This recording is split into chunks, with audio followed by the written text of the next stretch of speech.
इंसान एक बात बहुत आसानी से भूल जाता है कि समय सिर्फ चलता नहीं है, देखता भी है।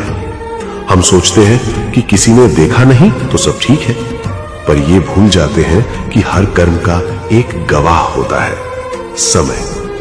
आज लोग बहुत जल्दी दूसरों को नुकसान पहुंचा देते हैं। किसी के भरोसे को तोड़ना, किसी की मजबूरी का फायदा उठाना, किसी के दर्द पर खामोशी ओढ़ लेना। उन्हें लगता है ये सब छोटा सा काम है, पर कर्म कभी छोटा नहीं होता।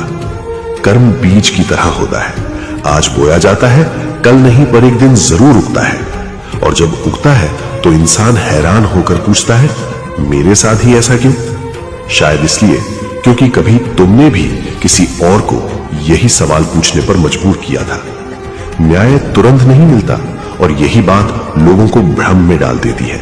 वे सोचने लगते हैं शायद भगवान नहीं है, या शायद गलत करके भी जीत सकते हैं। पर सच ये है, न्याय देर से आता है पर खाली हाथ नहीं आता। वो तुम्हारी ताकत, तुम्हारा घमंड, तुम्हारा सहारा सब छीन कर आता है। महादेव बदला नहीं लेते, वो इंसान को उसके ही कर्मों से मुलाकात करवाते हैं।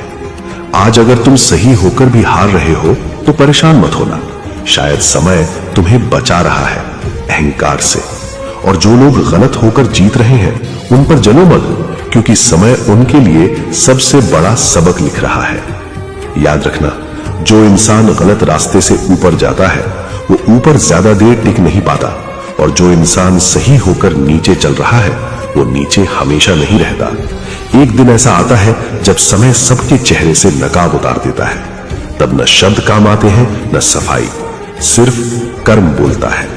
इसलिए अगर आज आपके पास मौका है तो सही चुनिए, क्योंकि सही रास्ता मुश्किल जरूर होता है पर सुरक्षित होता है। और अंत में बस इतना याद रखना, जो आज बो रहे हो वही कल काटोगे, क्योंकि समय कभी किसी का पक्ष नहीं लेता, वो सिर्फ हिसाब करता है। गलत से दूरी और सही से दोस्ती, यही जीवन की सबसे बड़ी समझदारी है।